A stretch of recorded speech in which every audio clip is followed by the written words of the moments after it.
All right, so welcome to everyone who's attending with us online here tonight. The Thunder Bay Museum is on the traditional lands of Fort William First Nation, a signatory to the Robinson Superior Treaty of 1850.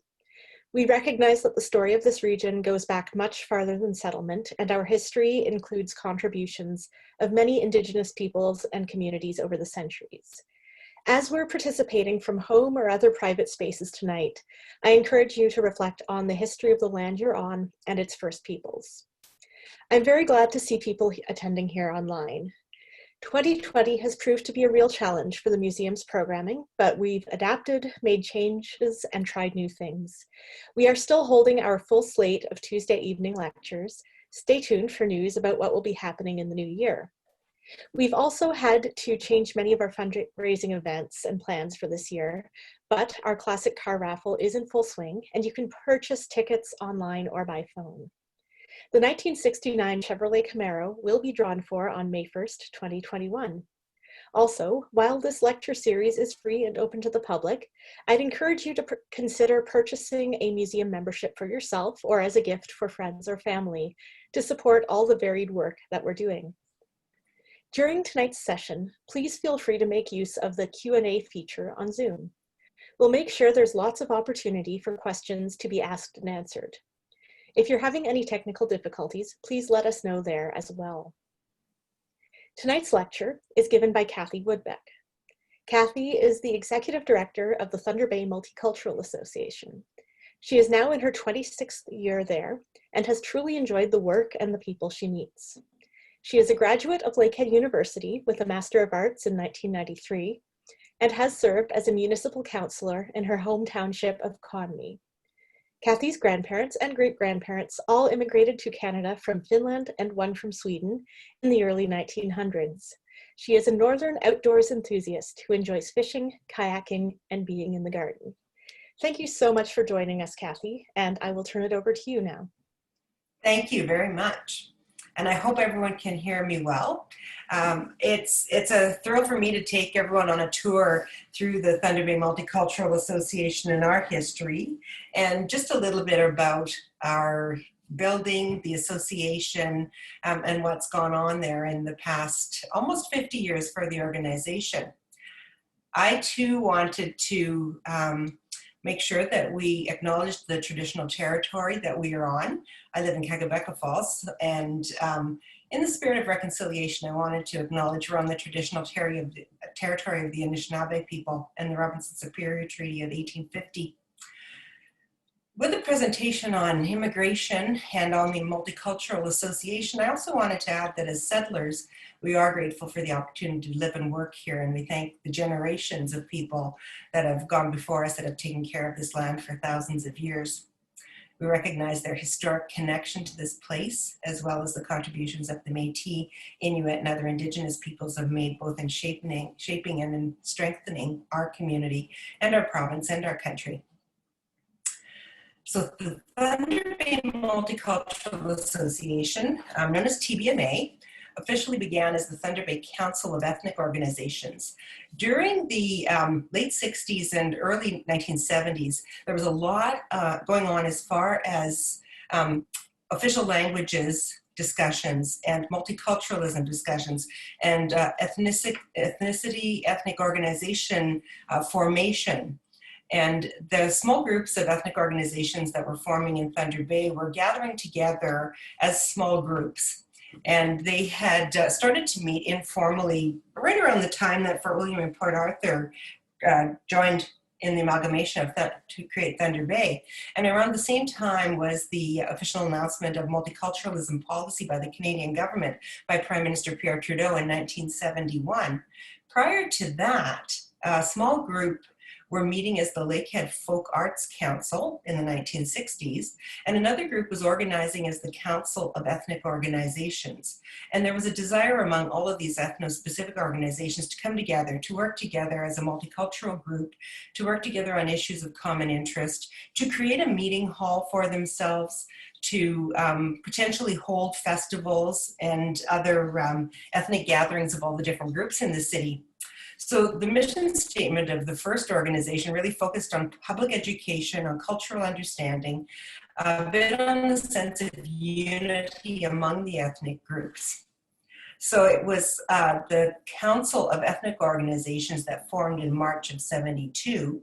They originally opened an office on Bay Street. They had a rented building there. And the following, and I warn you, it's archaic language and inappropriate for today, but the following is from the original Articles of Incorporation of the organization.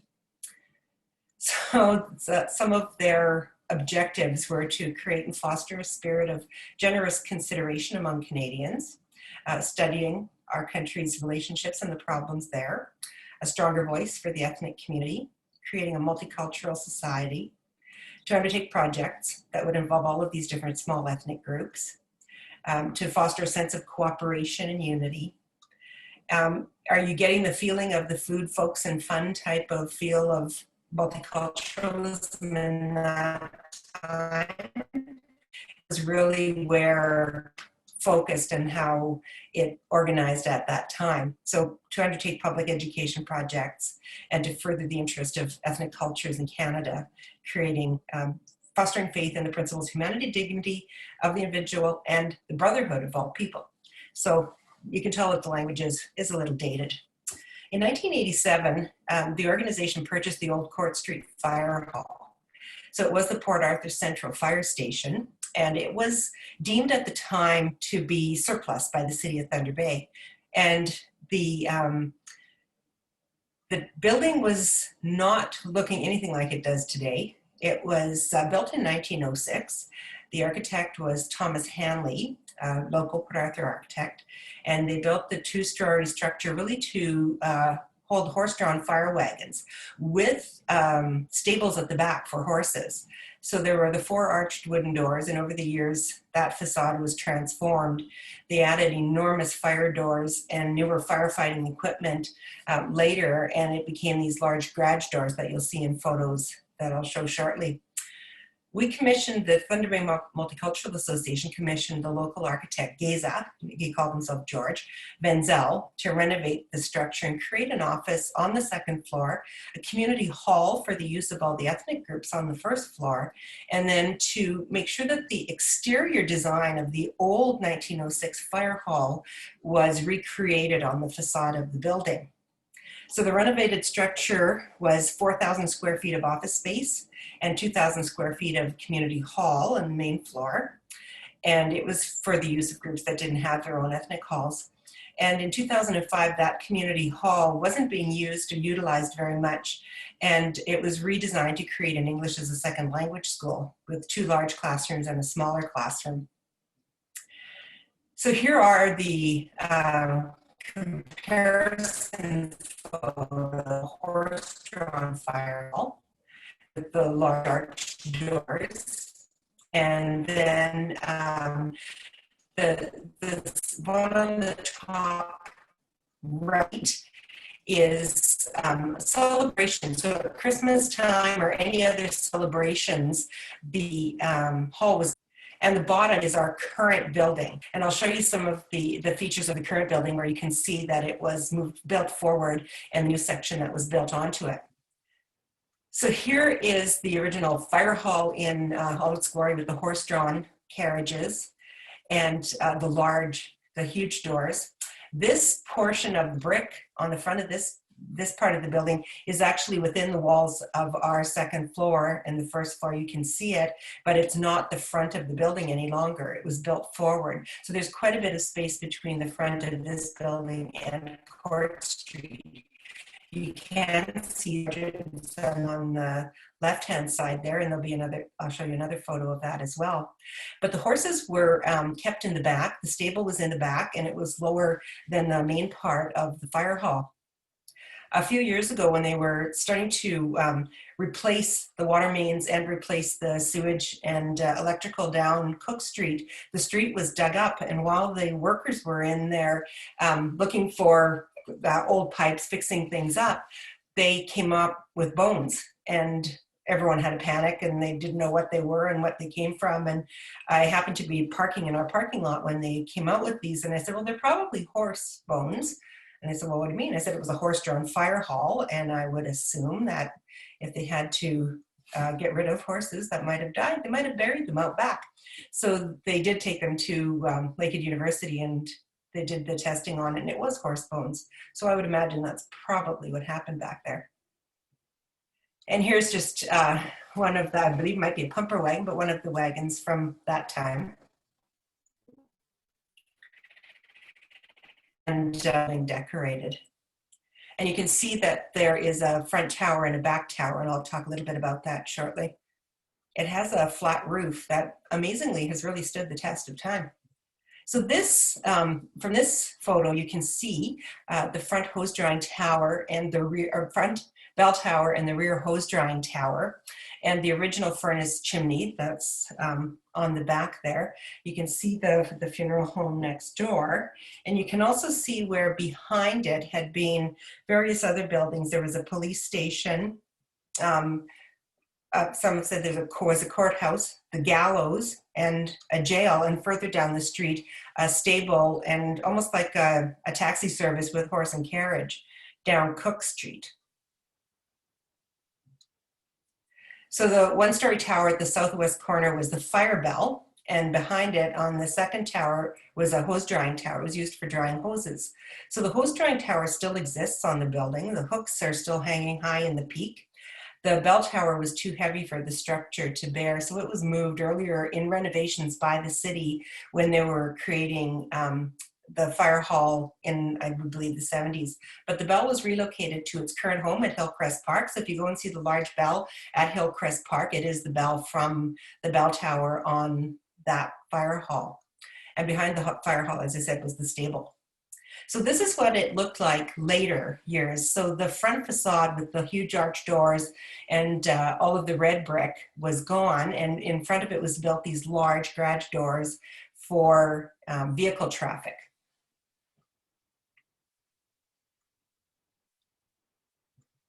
This is the renovated building. So the front of this part of the building comes right out almost to the street, and you can see from the next photo how much further it is ahead of Sargent & Son Funeral Home than this one was. So here the building is quite a ways back from the street, and you can see the corner of Sargent & Son, and you can the darker red brick that is right here on the side by the parking meter.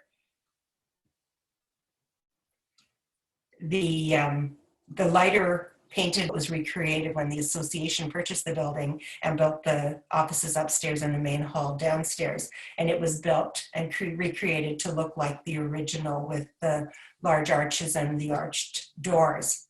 So when the building was purchased, it was not usable at the time, and about $1 million went into the renovation of the 2 stories of the building and then the creation of the parking lot out back.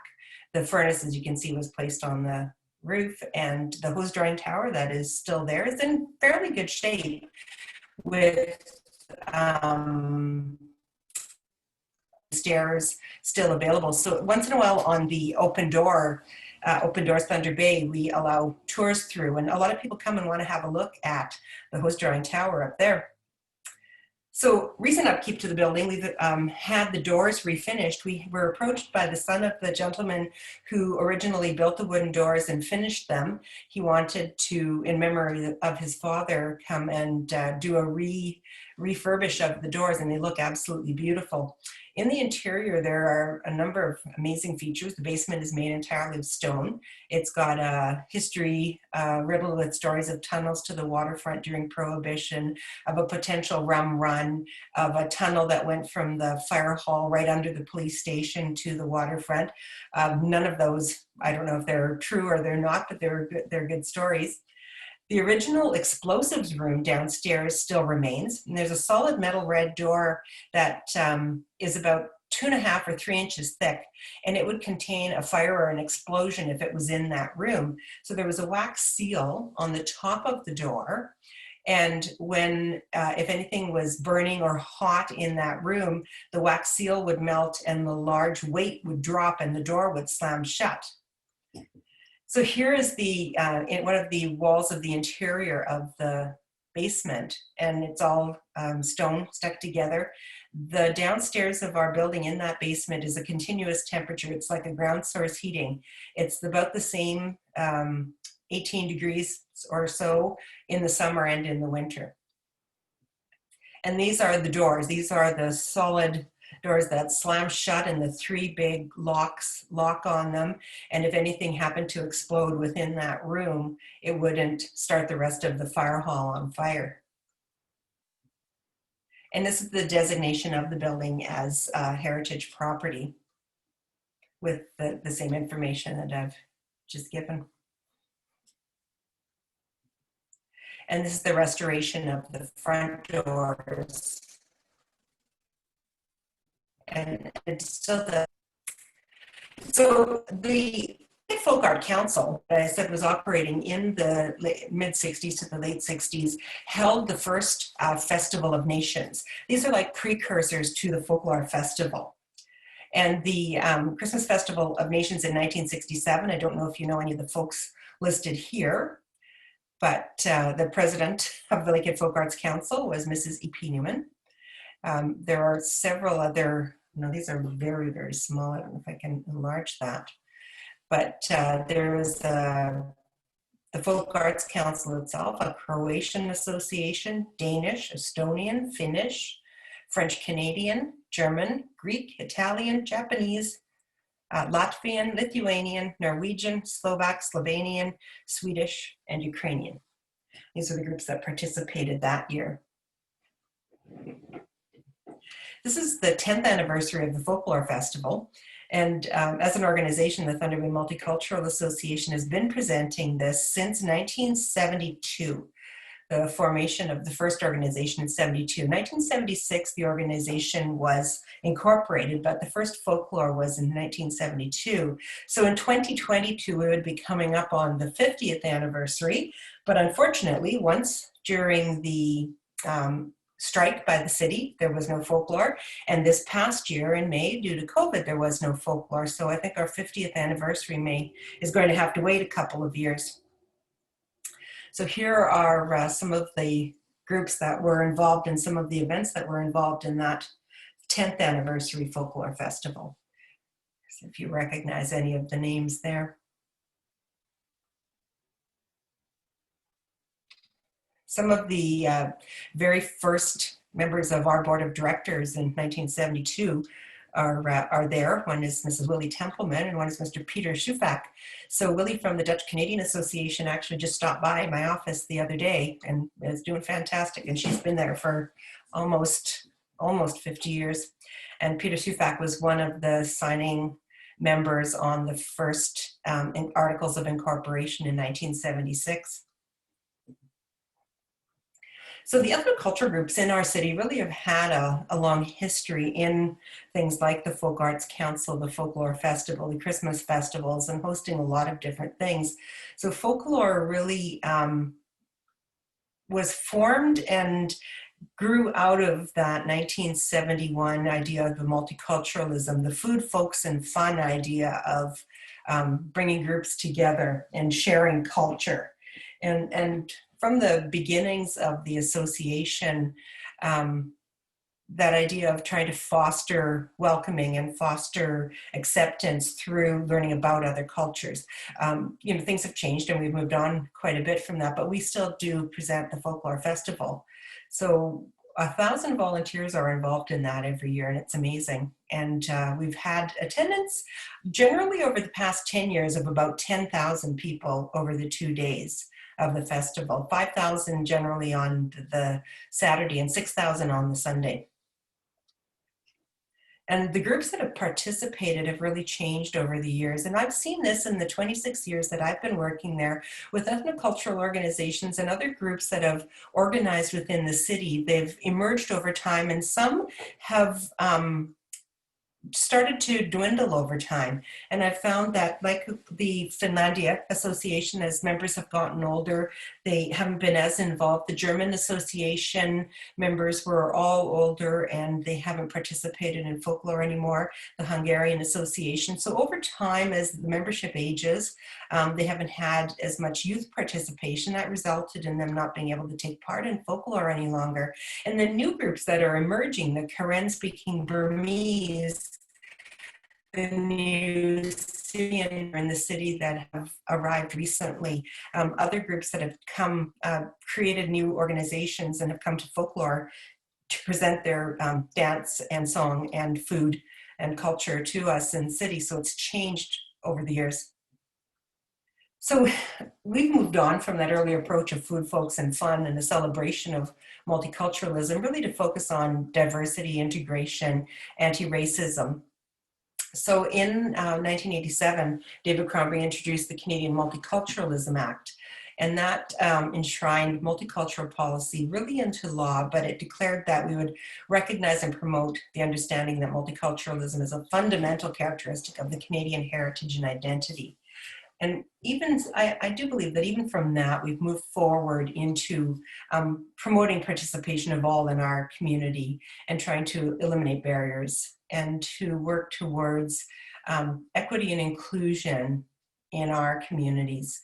So the Thunder Bay Multicultural Association really has broadened the mandate, the horizons, has really moved forward to offer a range of services to newcomers, immigrants, refugees, and the community as a whole around cultural awareness, around immigrant and refugee welcoming services for integration, orientation to the city, helping newcomers to feel at home in the city, but also to learn about all of the services and life skills and what life in Canada is like. So the foundation of what we do comes from an anti-racism and anti-oppression lens, looking at settling people in our community in a different way than settlement has done before. So with diversity and with equality and with welcoming.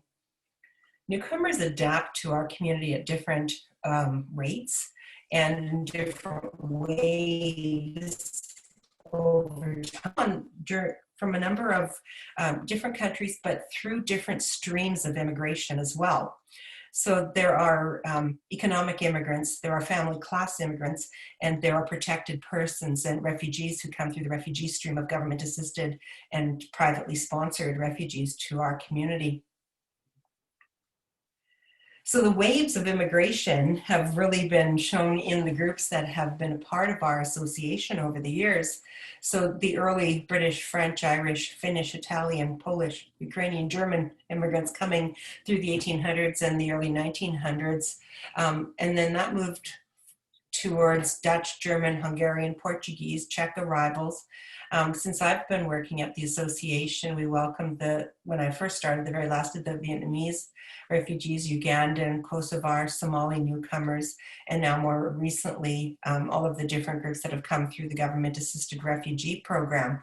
But those coming under economic and family class have been from all over the world, multiple countries.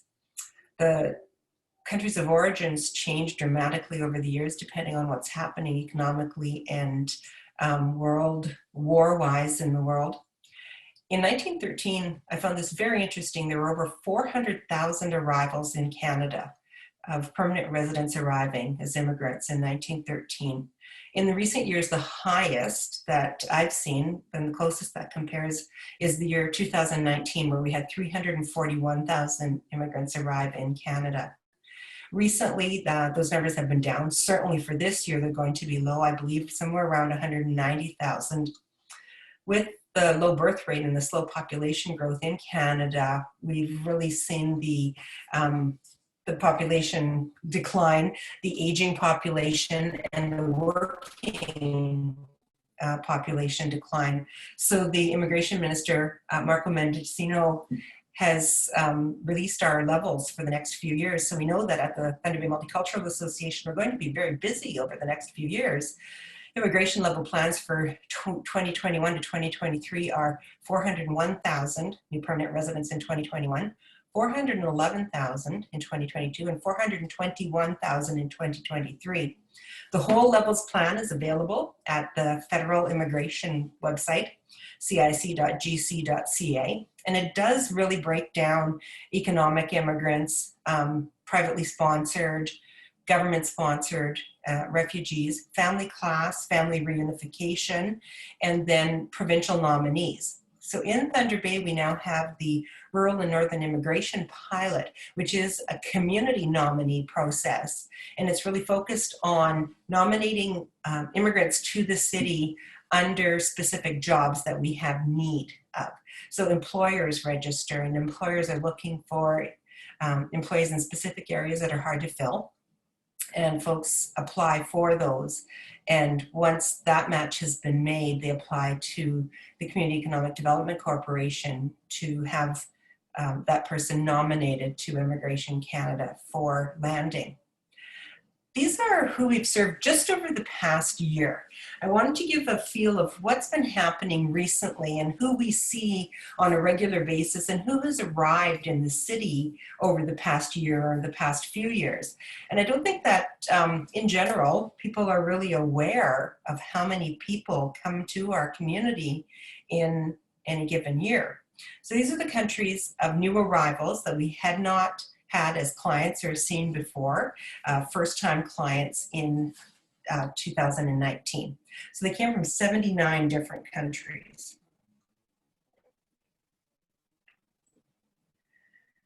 And the immigrant categories were like economic, family class, refugee classes, and 90% are primary migrants and 10% were secondary migrants. So in 2019, that really is a change. That's a huge change from what we've seen in the past. It's been 50-50, sometimes 60-40, but really as many secondary migrants coming to the city. But these were all primary, and it was really interesting to see.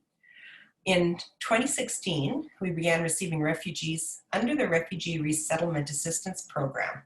So these are government-assisted refugees, and we also see privately sponsored. There were many sponsorship groups in the city, churches, groups of 5, and others that sponsor families, and then they are responsible for that first year of integration and the first year of all of those that family's needs.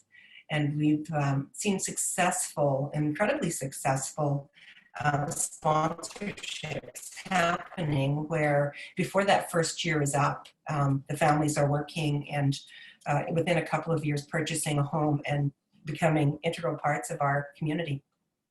So recently we've seen arrivals from Syria, Eritrea, Ethiopia, Iran and Iraq, Myanmar for sure, that's the former Burma, Sudan, Congo, Senegal, the Central African Republic, and English and French speaking, some of them. Some speak no English whatsoever, so Arabic and Farsi and Karen, Burmese, and Amharic and Tigrinya, many different languages. So our language interpretation and translation service has responded to 896 requests in the past year, and these are the 10 most requested languages. We have about 58 interpreters working with us in interpretation service, and then we work in partnership with a group of 9 agencies across Ontario that we share interpreters for. So right now we have a staff of 26, and within those 26, we're working in the areas of immigrant settlement, and referral information, job orientation, a number of different things around life skills and getting used to living in a city. So banking and housing and transportation, accreditation of their credentials from their home country, financial planning, eventually citizenship classes and applications to become citizens, and then we do the host citizenship testing and participate in the citizenship courts as well. Translation, interpretation, community programming, cross-cultural services, race relations information, anti-racism and anti-oppression training. language instruction downstairs in what was the main hall and is now the school. We have language instruction for Newcomers to Canada program, 72 students currently enrolled. We recently expanded and rented the basement of Lakeview Presbyterian Church for another class because ours were full. And we do a language assessment before anyone ever starts a class so that they are placed into the class that is most suitable for them. They're not overtaxed, that they become uninterested, or they're not bored by a class that's too easy for them. They're placed in the level that they're currently fluent in and they're currently able to function in. We match newcomers with volunteers in the community, and we have an outpouring of interest and volunteers wanting to help in a number of different ways. We've got folks that want to teach English and tutor children and help with adjustment into the city and learn about transportation, meet new people, get adjusted to school, to folks that offer to help people move and say, you know, I have a vehicle, I have a truck, and I can move heavy things. And others who want to spend time really helping folks learn English, find a job, and integrate really well. And our youth program really focuses on integration and preventing isolation, helping youth enhance their language learning. And also in many cases, we find that youth are often the ones that know a bit of English. They're the ones that pick up the language quickly. And we want to make sure that they're not continuously relied on to be the interpreters for the entire family, because that's taxing and that's a huge responsibility for a young person. So we're always trying to have the youth involved in things so that we know what's going on and we can help them adjust and also learn what the needs of the family are, and that they're not always the ones responsible for that. So these were two of the signs that we had made for the airport. So within the programs that we offer, we were really focusing on welcoming. So Thunder Bay Welcome, the TB Welcome process, and the Immigrant Social Network was around creating a welcoming atmosphere for newcomers in our city, but also letting the city and everyone here know about who is coming to Thunder Bay, why they're here, what they're doing, the jobs that they have, their experiences with welcoming and their community and their neighborhoods, and a little bit around what they bring to our community. So these are the two welcome signs that we had made for the city. And many different people have recognized their language there, have known someone who's been on our posters, but we really wanted that to be at the airport ready for folks that arrive. Recently, during COVID, we haven't had arrivals from outside the country, of course, because international travel is so limited right now. But while we still had folks arriving, that process is like a science in itself. From first arrival to finding housing, to registering children in school and banking, and then learning the language, to the success of folks finding a job, buying a home, and then coming back to the association to offer their help as volunteers for the next people that are arriving and the newcomers that will be coming after them. So we count that as a success as well. The organization has currently 14 groups on our board of directors, and unlike a lot of nonprofits, we don't have just a call out in the community for board members. We have a number of board members that are community-based community members that come to sit at the board, 3 in fact, 2 life members that are folks that have been there for many years, and then 14 organizations that can send a representative. And the executive is 5 people, but those sitting on the board and those that are on advisory committees come from each of the ethnic organizations in the city, the ethnocultural organizations in the city.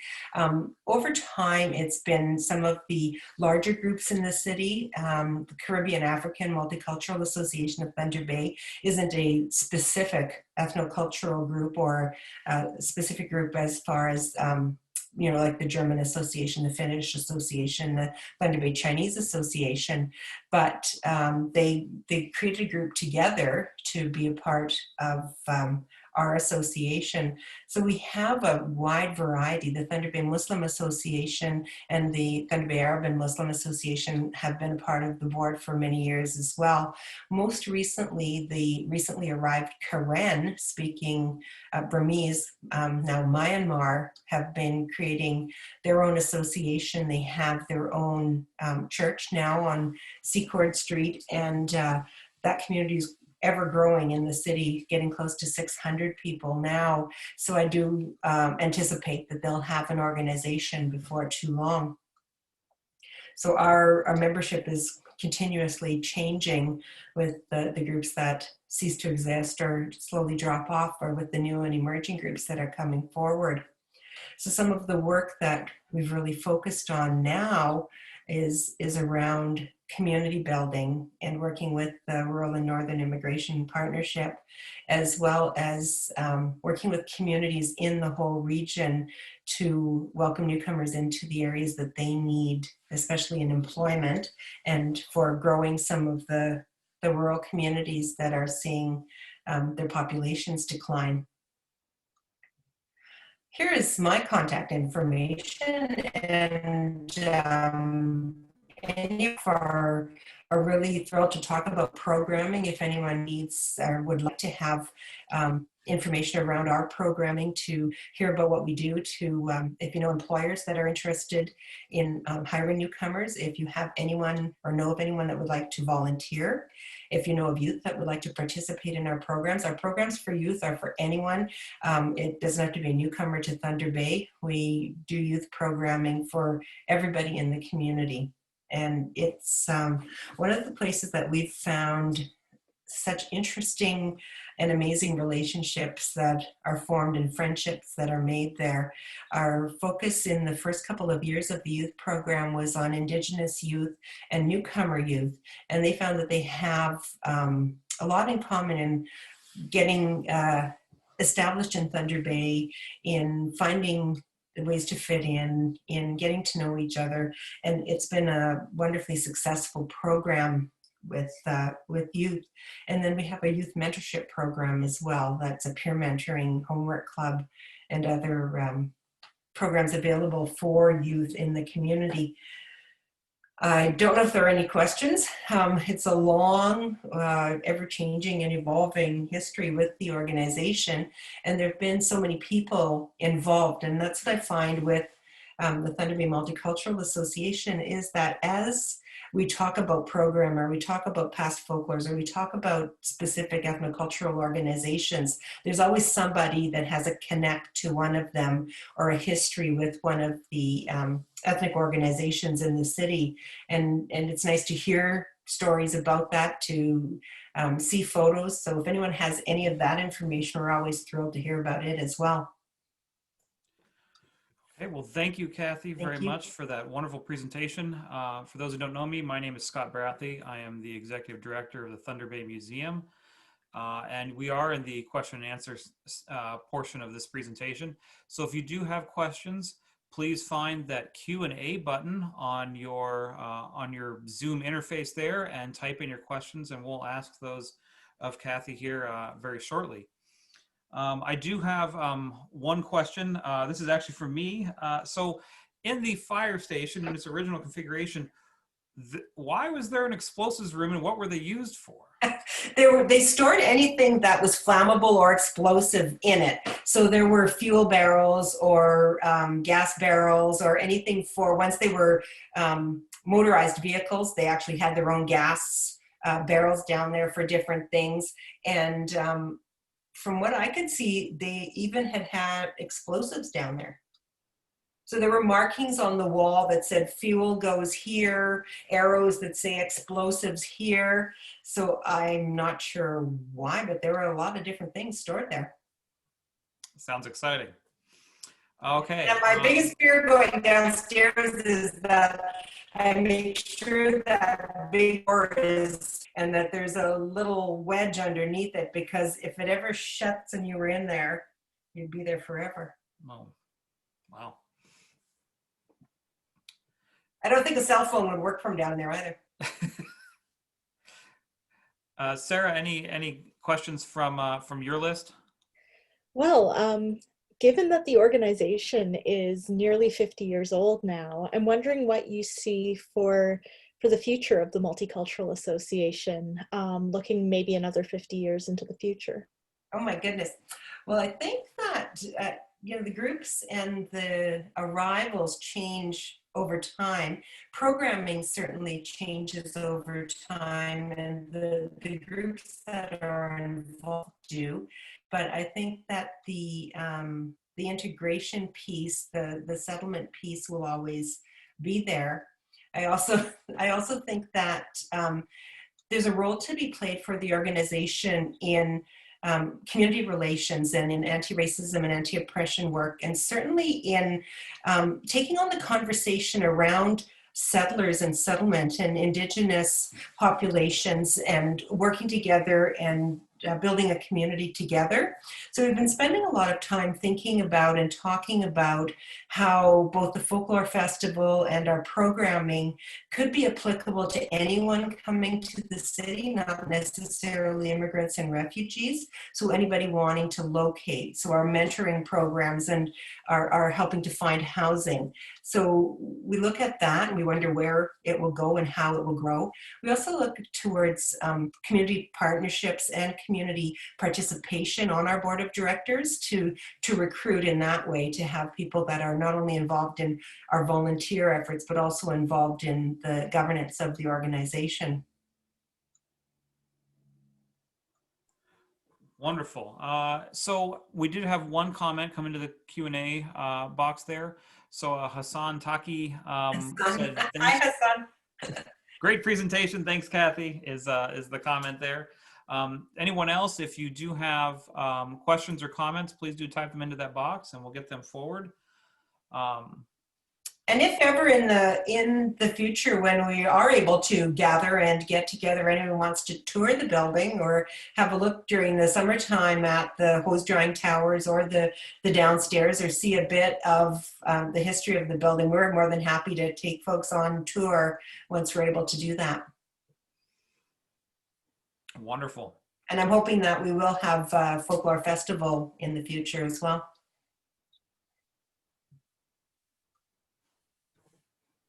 Are you currently looking for volunteers in any specific areas? Right now it's very hard because not being able to meet with people face to face, so we have had a need for folks to connect with newcomers via Zoom or WebEx or any other way that they could, FaceTime or others, mostly to practice language, because we don't have the ability to have that in class participation right now. So conversational language practice is one of the biggest ones. So I'm inspired, Kathy, by all of your programs and all the good that you do. I think I'm gonna make a spur of the moment offer and say that we would be willing to send over free tickets for all of your newcomers when they first get to the city, to give them a free admission to the museum so they can come. Oh, I think it would be Thunder Bay fabulous. history. Thank you very much. I think everyone is interested to learn, and I think the history of our city is so interesting. The coming to the museum would be fantastic for them. I mean, we can make that happen, and the trip across the city, the bus trip, the museum, hearing the history is all part of the learning process, certainly for them, but I'm sure everyone will be thrilled for that. Thank you.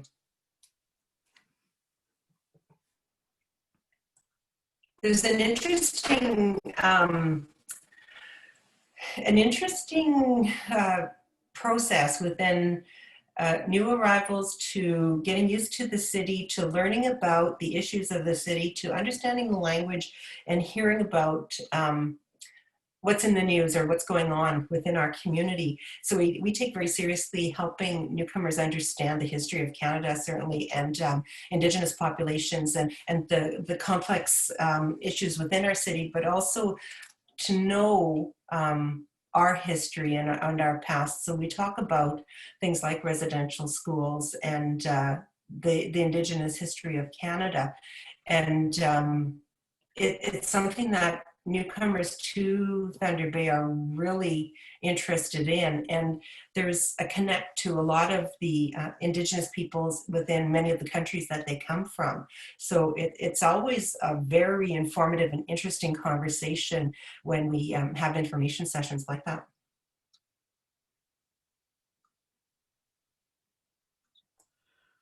Well, very good. I don't think I have any additional comments or questions from my end. Thank you very much for having us. We're really pleased to be a part of the presentations. Yeah, and for the future, we will, as soon as we get the recording process, we'll probably be posting it to the museum's YouTube channel to share with others who weren't able to be here tonight. Great, thank you. Yes, thanks very much.